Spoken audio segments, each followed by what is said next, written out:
기도하겠습니다. 하나님,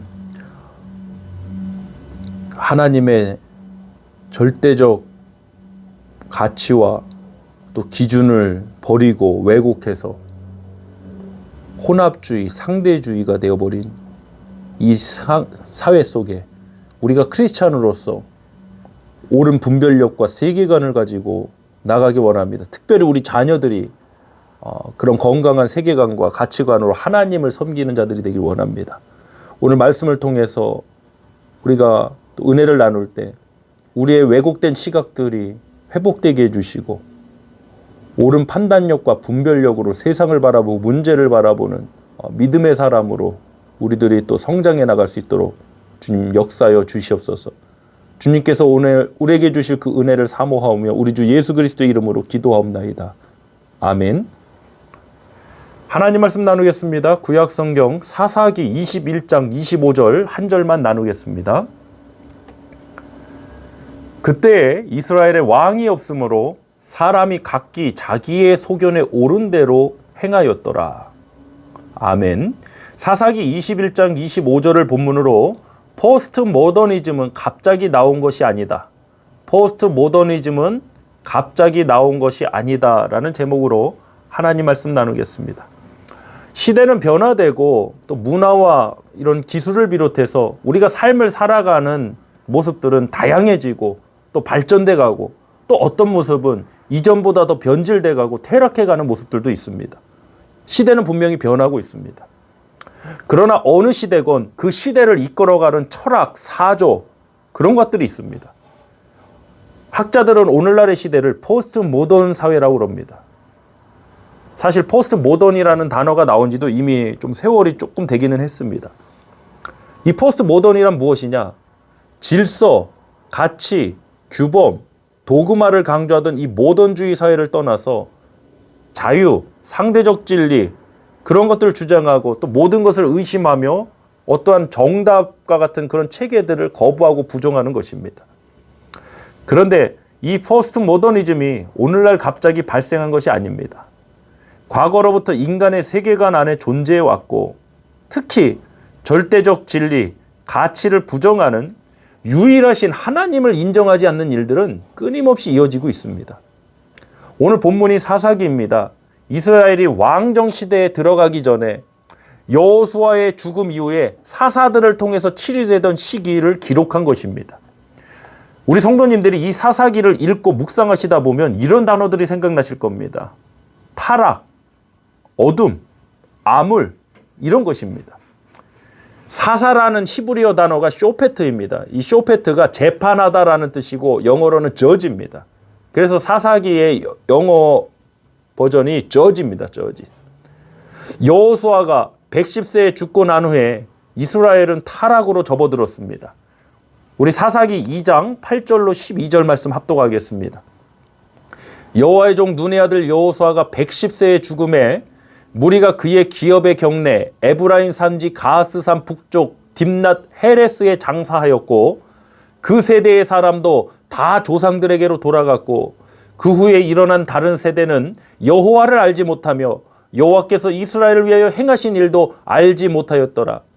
이스라엘 자손이 여호와의 목전에 악을 행하여 바알들을 섬기며 애굽 땅에서 그들을 인도해내신 그들의 조상들의 하나님 여호와를 버리고 다른 신들 곧 그들의 주위에 있는 백성의 신들을 따라 그들에게 절하여 여호와를 진노하시게 하였으되 이 타락한 이스라엘을 위해서 하나님께서 사사들을 세우셨습니다. 그런데 문제는 백성들이 사사들이 전하는 사사들의 역사는 그 하나님의 말씀을 순종하지도 않고 오히려 타락해 갔다는 것입니다. 심지어 사사들 중에도 타락한 사람들, 변질된 사람들이 나올 정도니 그 시대의 타락상은 참담할 지경입니다. 오늘 우리가 나눈 본문 말씀은 이 사사기의 마지막 구절인데 결국 이 사사시대의 타락된 모습이 왜 이 영적 암흑시대라 부르는 이 사사기가 나왔는지 왜 그렇게 되었는가를 말씀해주고 있습니다. 본문 25절 합독해 보겠습니다.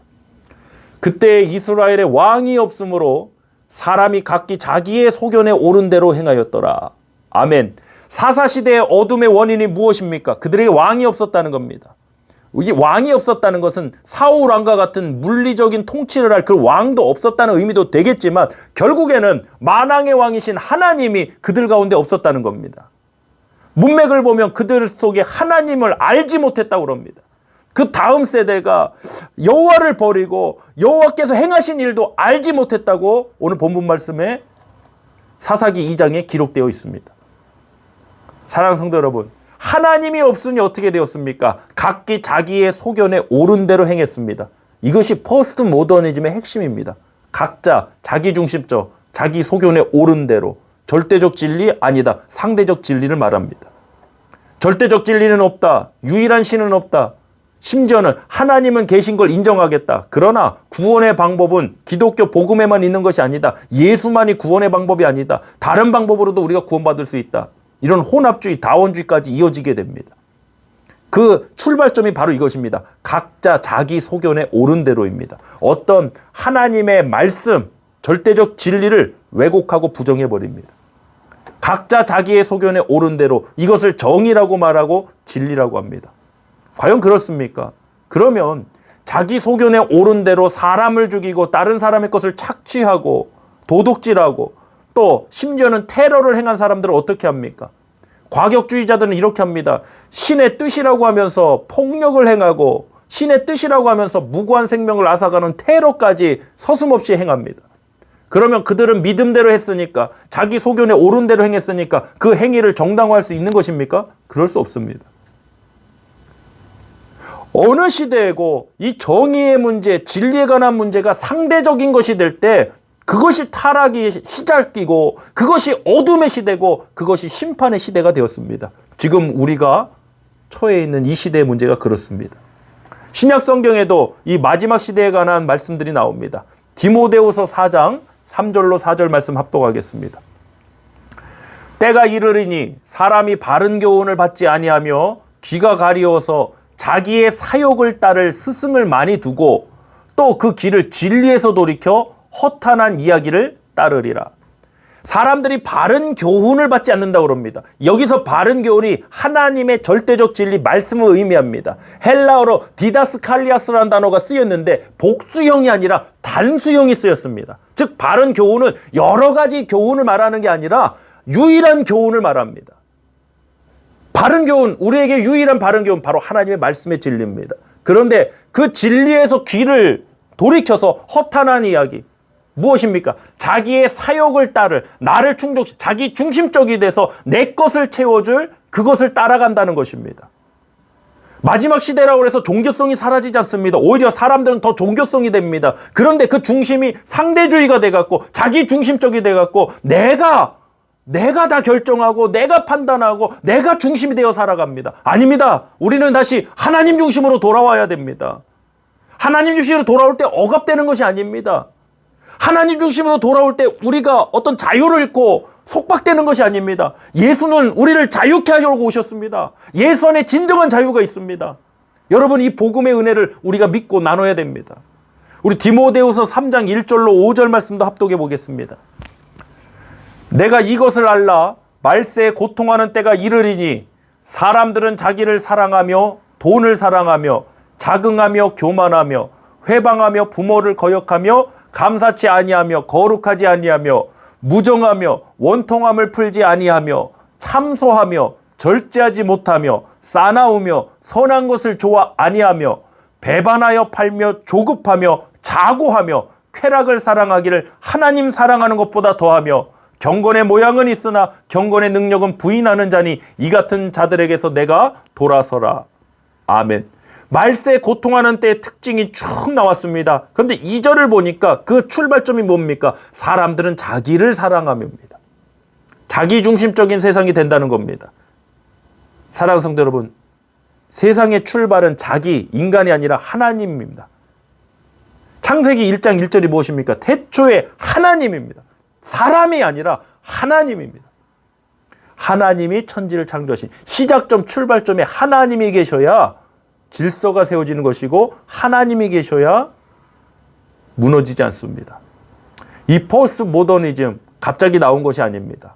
구약성경 사사기에도 왕이 없으므로 각자 자기 소견에 옳은 대로 행한 그 결과들이 처참할 지경으로 나옵니다. 종교적인 타락, 영적인 타락은 말할 것도 없습니다. 음란과 거짓과 탐욕과 가득 찬 그 세상의 모습들, 우리 성도님들이 사사기를 읽으면서 만날 수 있습니다. 자기 소견에 옳은 대로 행하였더라. 거짓을 추구한 게 아닙니다. 그들 나름대로 옳은 것을 따라갔습니다. 그런데 그 옳은 것들 행한 결과가 무엇입니까? 정욕적이었고 음란한 것이었고 하나님을 대적하는 것이었고 결국에는 멸망과 심판에 처해질 상황이었습니다. 우리가 옳은 것을 쫓는 것이 무엇입니까? 자기의 옳은 것을 쫓는 게 아니라 정말 흠이 없고 완전하신 하나님의 말씀을 쫓는 저와 여러분, 우리 교회 공동체가 되길 간절히 소망합니다. 이 시간 합심해서 기도하겠습니다. 자기 소견에 옳은 것이 아니라 하나님 보시기에 옳은 하나님 말씀, 하나님 보시기에 좋은 것을 따라 사는 우리의 가치관, 세계관, 신앙이 되기를 원하며 합심해서 기도하겠습니다. 할렐루야. 하나님 아버지 감사드립니다. 포스트 모던 사회에 살고 있습니다. 사회에서 끼치는 영향이 매우 큽니다. 교육에서 있고 또 우리 문화 속에 있습니다. 교회 안에도 침투해 있습니다. 분명한 절대적 진리에 대한 도전을 받고 있습니다. 그러나 우리는 유일하신 하나님을 믿고 하나님의 말씀만이, 복음만이 유일한 생명의 길이고 진림을 믿고 선포합니다. 하나님, 이 시대에 우리 성도님들 지혜를 주시고 능력을 더해주시고 또 하나님의 역사심을 경험하여 주님의 복음의 산 증인으로 세워져 나가게 하여 주시옵소서. 특별히 우리 자녀들이 오염되고 왜곡된 가치관과 세계관으로 물드는 것이 아니라 건강한 하나님 말씀의 비전과 가치관, 세계관을 가진 자로서 세상을 옳게 보고 진정한 인생의 자유와 행복과 기쁨을 찾아 누리고 또 증거할 수 있도록 세상을 변화시킬 수 있는 존재로서 저들을 세워 주시옵소서. 오늘도 우리 가운데 주신 귀한 은혜 감사드리며 우리 주 예수 그리스도의 이름으로 축복하며 기도하옵나이다. 아멘.